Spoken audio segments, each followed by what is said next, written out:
titip aja sih ini mah, karena lihat dari pengalaman kemarin sebenarnya ada pengalaman yang kayaknya itu nggak harusnya diulang ya Bu ya. Udah. Yang udah mah ya udah. Terus nggak tahu sih di angkatan ini apa enggak. Nah, kenapa harus CKG? Karena tiap kalian nanti kan ke rumah nih si pasien tersebut, kalian ada checklist sendiri nggak, catatan sendiri nggak buat satu pasien itu? Apa aja sih yang digali dari dia gitu maksudnya? Ada kan? Berarti dia tuh kan di screening.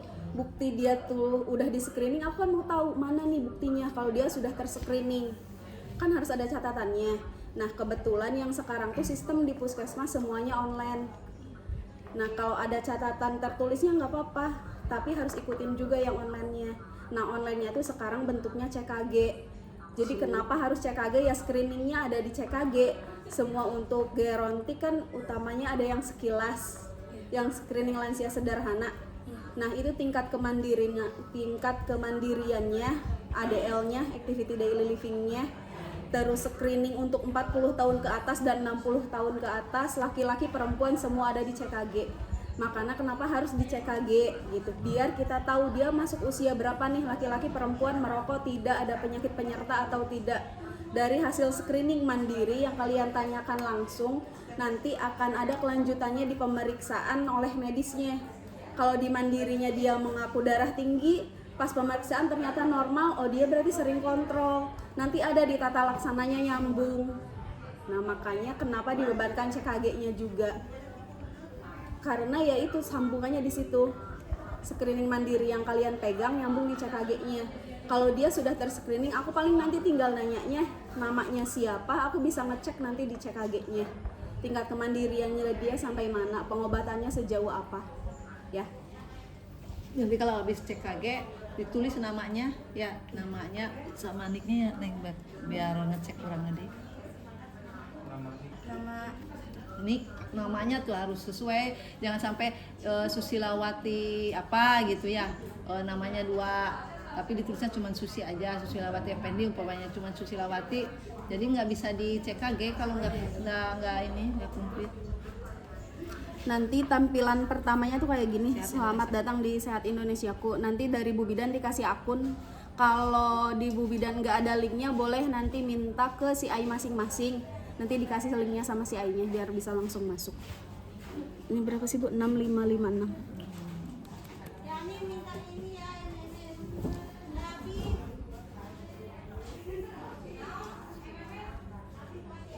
Nah, nanti ini pas masuknya terus ke CKG umum untuk usia di atas usia sekolah 18 tahun ke atas masuknya di CKG umum, karena nanti usia sekolah bulan ini penjaringan berarti masuknya yang di usia sekolah beda lagi. Kita yang di CKG umum untuk lansia, terus cari daftar individu. Nanti kalian megang nik, nama dan status kesehatannya si pasien, berarti kalian masuk ke daftar baru. Nah, nanti di daftar baru ini diisi lengkap untuk nik, nama lengkap, tanggal lahir, jenis kelamin, tanggal pemeriksaan. Mana sih Bu?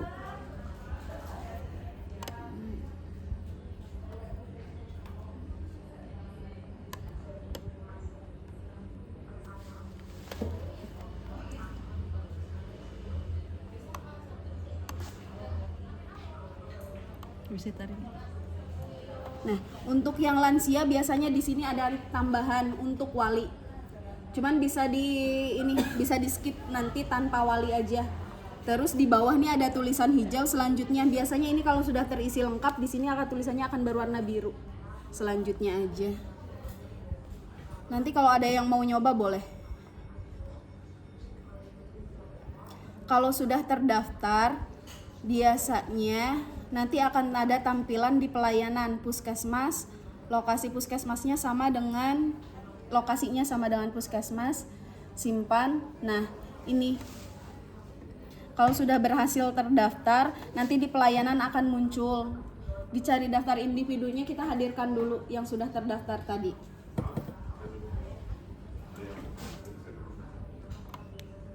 Sudah berhasil terdaftar nih yang Agung, seumpamanya ini udah yang tadi kalian daftarkan, konfirmasi hadir dulu. Nah, setelah dikonfirmasi hadir baru di pelayanannya muncul. Cari namanya, setelah namanya ketemu mulai pemeriksaan aja. Nah ini mulai pemeriksaan. Kalau mulai pemeriksaannya belum biru, ada kemungkinan dicari atau daftarnya itu belum dikonfirmasi hadir. Makanya dia nggak bisa diperiksa. Ya? Udah diperiksa semua. Ada yang usia lansia nggak ya? Kayak di nota salah ya. Usia lansia. Mana sih daftarkan ya? 1977 69 68 baru 5 orang. Kita kena 9 9 kan 69 8 dan sih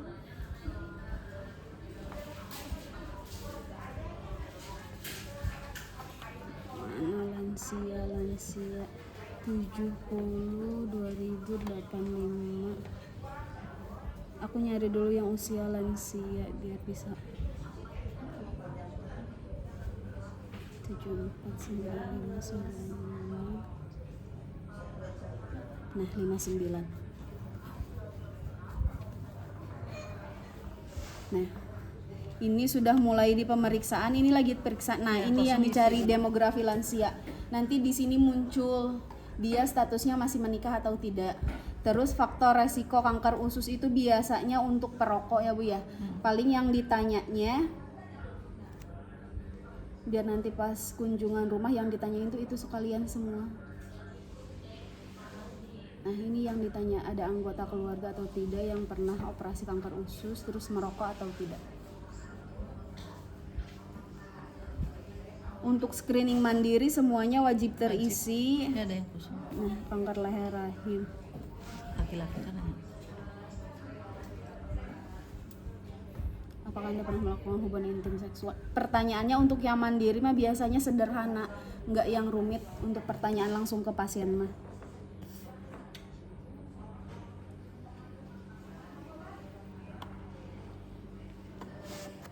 Loading banyak yang luka.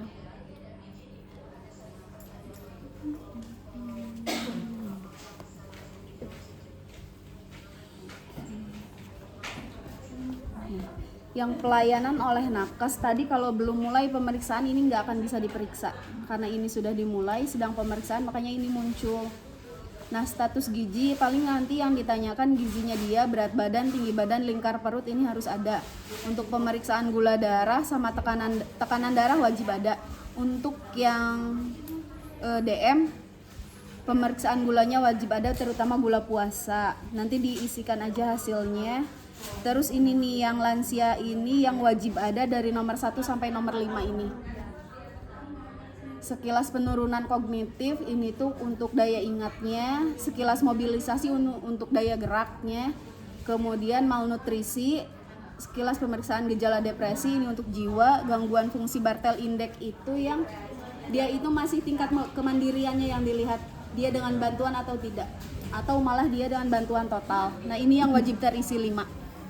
Kalau yang udah ada penurunan kognitif, ini lanjutannya harus diisi. Kalau tidak ada lanjutannya nggak usah diisi. Ini untuk yang lansia. Kemudian ini penyakit kulit stabies.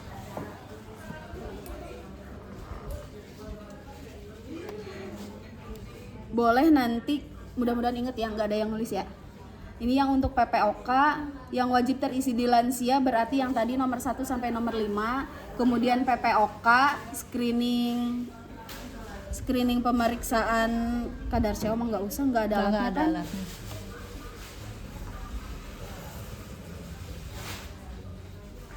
PPOK mah diisi ya, ada itu mah ini.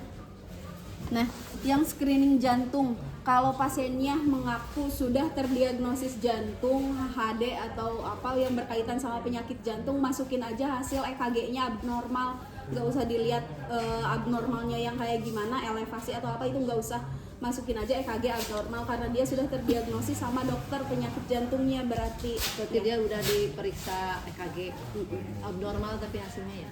Nah, kalau semua sudah dilakukan, nanti kita ke tata laksana. Kalau misalnya dia kalau tata laksananya muncul berarti dia ada pemeriksaan yang tidak normal, makanya harus dilakukan tata laksana. ini mah tingkat aktivitas fisik doang. Nih ini kurang, berarti nanti tertata laksana, mulai tata laksana aja di sininya.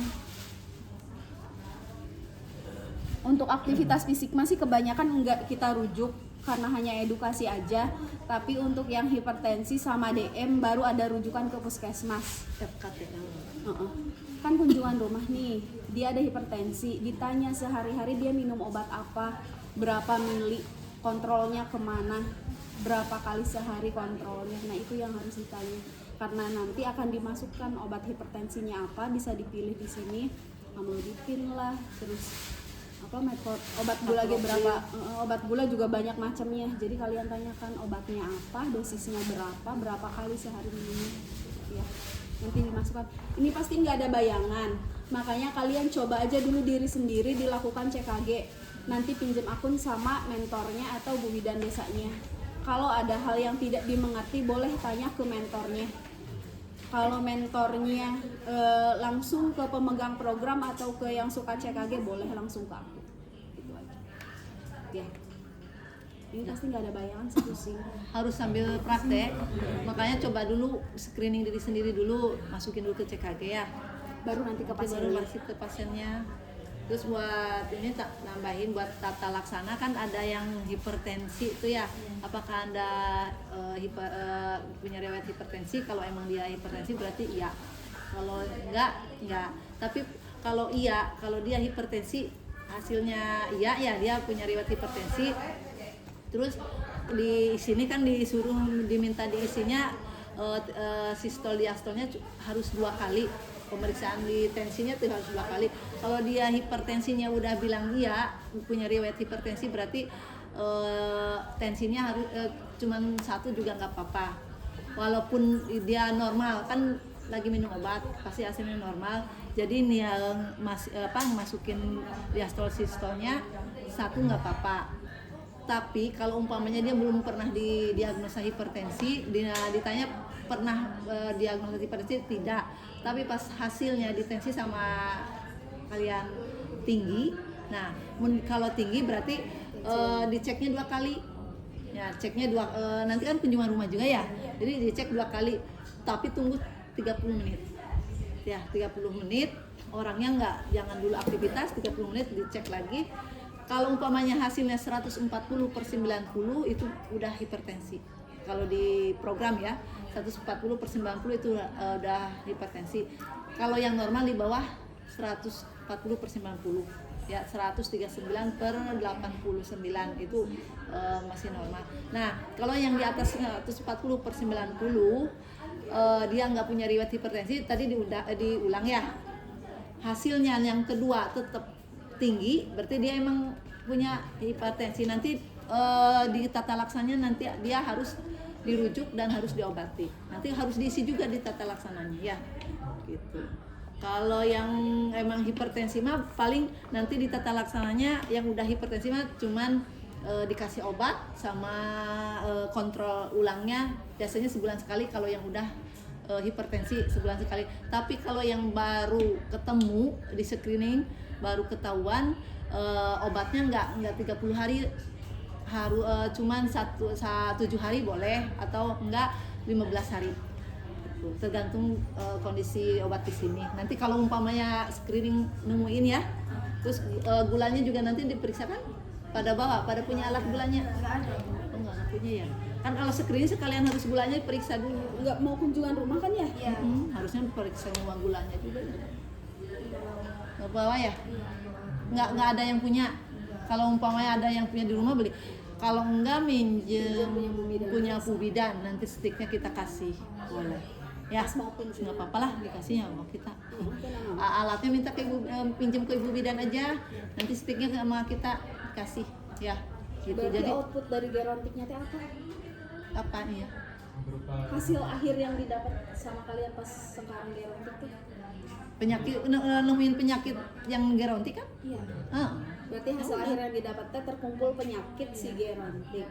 ya. bikin inovasi Bu. Inovasi ya.